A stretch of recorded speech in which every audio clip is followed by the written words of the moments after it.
ഫ്രണ്ടിന് അറിയത്തില്ല കേട്ടാ. അപ്പൊ കറക്റ്റ് ആയിട്ട് ചെയ്യും. കണ്ട സ്റ്റോപ്പർ ഞാൻ ഇവര് എന്താണ് ഇത്രക്കും കുഞ്ഞിതേ ചെയ്യാൻ പറ്റുള്ളൂ. ചിരിച്ചു പോയി. കണ്ട ഇവനക്ക് ഒന്നും അറിയില്ല അതൊന്നും. റോബോട്ട് ഇനി വെറുതെ പറയണതാ റോബോട്ടാണ്. അയ്യേ പൊട്ട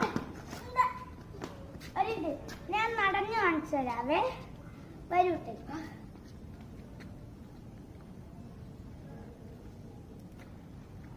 ഇതൊക്കെ ഈസിയാണ്. ബാക്ക്വേർഡ്സും പോവാ ഫ്രണ്ട്വേർഡ്സും പോവാ. ഇതൊക്കെ എന്ത് ഈസി. ഇവനക്ക് അതൊന്നും അറിയില്ല. ഒറ്റ ഐഡിയ ആണ് ഇവൻ പറയണത്. ഒരു പൊട്ടനാവൻ.